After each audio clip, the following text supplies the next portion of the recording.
Recently সারা আলি খানের নতুন একটা মুভি আসছে যার নাম মেট্রো ইন্ডিনো। মুভিতে সারা আলি খান, আদিত্য রয় কাপুর, ফাতিমা সানা শেখ, কনকনা সেনের মতো অ্যাক্টরদের সাথে কাজ করেছে।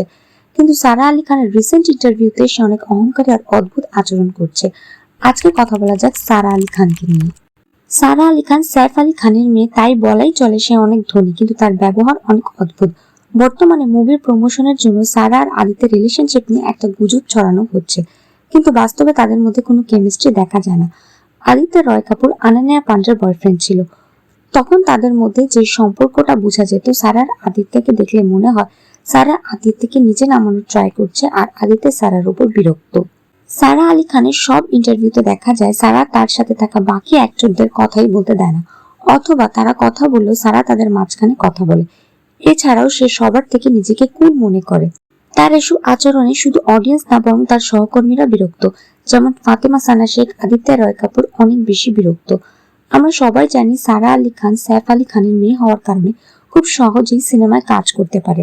তাকে সিনেমা পাওয়ার জন্য খুব একটা কষ্ট করতে হয় না, কিন্তু সে মানুষের সামনে এমন ভাব দেখায় যে সে নিজে একজন মধ্যবিত্ত ঘরের সন্তান। সারার পিআর টিম তাকে অনেক হাম্বল দেখানোর ট্রাই করলেও আসলে সে তেমন হাম্বল না। যেমন একটি ইন্টারভিউতে আদিত্যকে জিজ্ঞেস করা হয় সে এমন কি করেছে তার পার্টনারের জন্য যেটা অনেক রোমান্টিক। আদিত্য বলে সারপ্রাইজ ভিজিট, অর্থাৎ কারো জন্মদিনে হুট করে তার সাথে দেখা করার জন্য চলে আসা।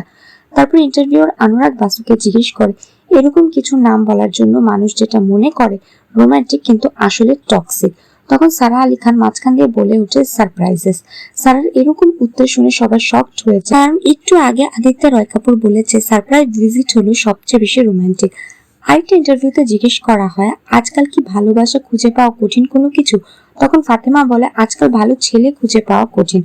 আদিত্যকে যখন ইন্টারভিউয়ার বলে আপনার কি মনে হয় ভালো মেয়ে খুঁজে পাওয়া কি কঠিন, তখন সারা মাঝখান দিয়ে বলে উঠে আদিত্যের বাসায় অলরেডি মেয়ে থাকে। এই অ্যান্সার আদিত্যের জন্য অনেক লজ্জাজনক ছিল। শুধু আদিত্য না, ফাতেমার সাথেও সারা রুড বিহেভ করে। যেমন আইটা ইন্টারভিউতে সারা বলে ইব্রাহিম যে সারার ছোট ভাই, সে তার সাথে টাইম স্পেন্ড করতে চায় না। সারা আরো বলে ছোট ভাই বোনেরা কখনো বড় ভাই বোনদের সাথে টাইম স্পেন্ড করতে চায় না, এটার কারণ সে বুঝতে পারে না। তখন ফাতেমা বলে তার ভাই তার সাথে টাইম স্পেন্ড করতে চায়। তখন বিনা কোনো কারণে সারা ফাতেমাকে জেলাস বলে।